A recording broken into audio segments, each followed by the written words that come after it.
Chapter 1. The city was silent.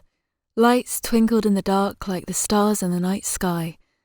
The hard windowsill wasn't exactly comfortable, but it allowed Devlin to relax as she admired the view.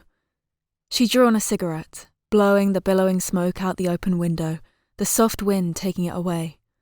As she pulled the burning stub from her full lips, her blood-stained hand was shaking, a charm bracelet slipping down her arm.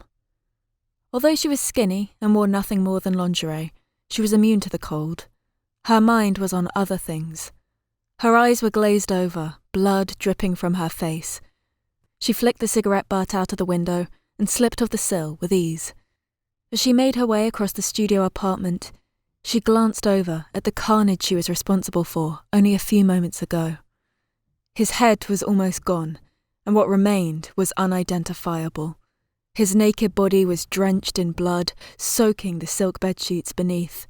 There was a spray of red up the headboard and wall. Devlin entered the bathroom, flicking on the bright light. She twisted on the tap and the water splashed down heavy, ricocheting off the bowl. The blood washed from her hands as she scrubbed them furiously to remove every last trace. She splashed some of the water over her face to remove the red staining clinging to her skin. Each drop was a reminder of what she had done, cast aside as if to erase the crime. As she stared into the mirror, her dark eyes reflected back at her upon the face of a demon she no longer recognized. She reached up and pulled a blonde wig from her head to reveal brunette hair with pink streaks through it on one side. There was the girl she knew. Her tired appearance betrayed her young age of only 22. Suddenly, nausea overcame her and she turned to the nearby toilet. The vomit burned her throat. She had not eaten in a while, so it was mostly bile laced with red wine. She picked up a crumpled cocktail dress from the floor and slipped it over her hips, zipping it up tight. She then threw on a leather jacket and collected her handbag before stepping out to view the bloodbath again. Devlin couldn't help but stare at the hideous sight once more. A sense of relief washed over her. She picked up the stained hammer from the blood-soaked carpet and wiped it down with the bedsheet. She placed it back inside her handbag and slung the strap over her shoulder. Her eye was drawn to a brown leather wallet sitting on the bedside table next to a mirror with lines of cocaine on its surface. As it flipped open, a large wad of notes wedged inside revealed itself. She plucked them out and shoved them into her pocket, tossing the wallet back onto the table. She then headed for the front door and quietly pulled it open, taking one last look back at the scene before ducking out into the darkness. Chapter 2. Several weeks earlier, Devlin could never have predicted the killer she would become. She opened her eyes wide and looked around the expensive hotel room. She was lying in a large bed, silk sheets draped over her slender, naked body. The sound of snoring startled her, causing her focus to shift to her side, where a large, hairy man lay asleep next to her. She pulled a face of disgust before pulling back the covers and slipping carefully off the bed so as not to wake him. She hastily got dressed and pulled on a pair of black ankle boots, still admiring the room. She still hadn't gotten used to the level of luxury her clients bathed her in. The night before, she didn't have a chance to appreciate it, but now in the broad light of day, she soaked it all in. She wondered how much the room must have cost for the night.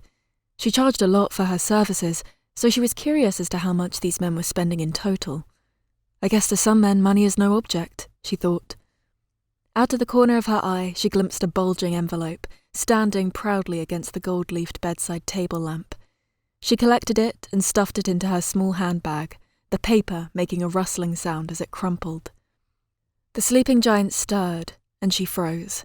She was reluctant to wake the beast, lest he request more services from her. For most clients, she would take a deep breath and oblige without too much discomfort, but to sleep with this particular man took a different kind of courage.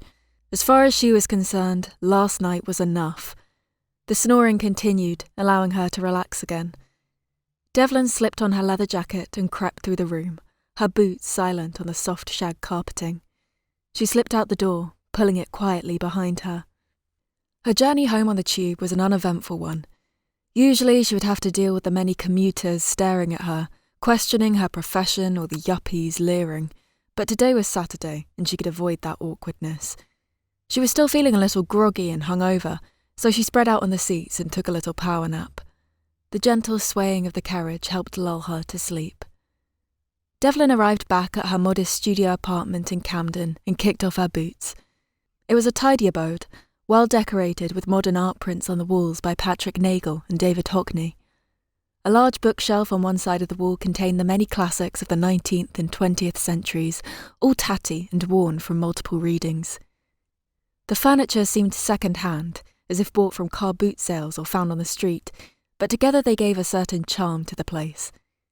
Devlin made her way over to a small scratched and dented dining table, where a young woman sat hunched, scribbling on a sketchpad.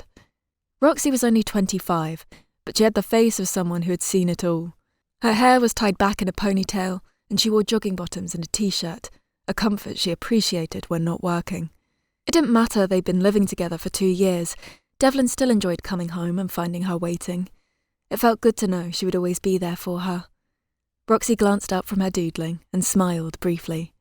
"Hey, how was your night?" she asked, returning her focus to the pad. "It was fine," Devlin replied, plucking the envelope of cash from her handbag and placing it in front of Roxy. Roxy put down the pencil and snatched up the envelope. Flicking through the note, she seemed impressed by the amount. Devlin had already moved over to the sink in a small kitchenette and filled a glass with water. She gulped it down with a relish. She was parched. She hadn't drunk since the night before, and that was 2 vodka cokes and a glass of wine. The cool, refreshing liquid slid down her throat, and she let out a gasp of relief. Devlin watched as Roxy took the envelope over to an unmade double bed. She reached under and pulled out an old metal cigar tin. As she flipped open the lid, a bunch of notes sprung up, almost spilling out. She squashed them back down, placing the new load on top. Devlin couldn't help but smirk as Roxy had trouble closing the lid again. Eventually, she managed to seal the tin and slid it back under the bed. "We're going to need a bigger tin," Devlin said, still sipping at the water. "If you keep earning like you do, we will," Roxy replied, returning to the table. For a moment, Devlin was going to raise the issue of opening a bank account again, but knew it would fall on deaf ears. Roxy didn't trust banks and was insistent the money would not leave the apartment unless it was to be spent. "How was your night, anyway?" Devlin asked. "Another weirdo with a foot fetish," Roxy replied, exasperated as she sat back down. Devlin scrunched up her face before finishing the last of the water in the glass. The clients with fetishes were always the worst. The more bizarre they got, the harder it was to say yes, but they were the ones always willing to pay whatever it took, so it was just as hard to say no. Roxy laughed at Devlin's face of disgust. "Yeah, my thoughts exactly. Still, he paid good money. Plus, I have lovely feet, so it's not that big a deal." Devlin grinned. Roxy always knew how to slip a compliment to herself into a conversation. It was one of her personality traits that Devlin loved. No matter what they were talking about, Roxy would always get it in somehow, and it made Devlin laugh when she did. The stranger the conversation, the harder she laughed. "I'm going to take a shower," Devlin said, placing the glass in the sink. She headed over to a bathroom door, tucked toward the back of the apartment. Roxy picked up the pencil and continued to draw. When Devlin had finished in the shower, she came bursting out of the room and almost made Roxy jump out of her skin. She thought something terrible had happened, but her fears were proven to be wrong when Devlin danced around the room wearing only a towel, singing along to Kim Wilde's "You Keep Me Hanging On," using a hairbrush as a microphone. The music was emanating loudly from the bathroom, filling the rest of the flat alongside a plume of steam. At first, Roxy didn't know how to react, but when Devlin approached her and leaned in close, shutting her eyes and singing passionately, Roxy couldn't help but burst out laughing in amusement. Devlin ignored the laughter and doubled down, stepping onto the bed and turning it into a stage. Roxy was now on her feet, clapping along with cheers and whistles.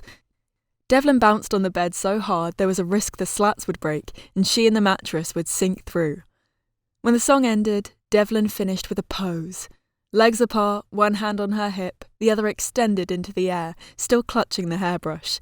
Roxy clapped and whooped as Devlin bowed. She jumped off the bed, giggling, and hugged Roxy. "You've got an amazing voice. You should consider singing professionally," Roxy said. "Don't be silly," Devlin replied, raising an eyebrow, though deep inside she was buzzing from the compliment. "Who knows, if you're successful enough, you could one day be living the dream."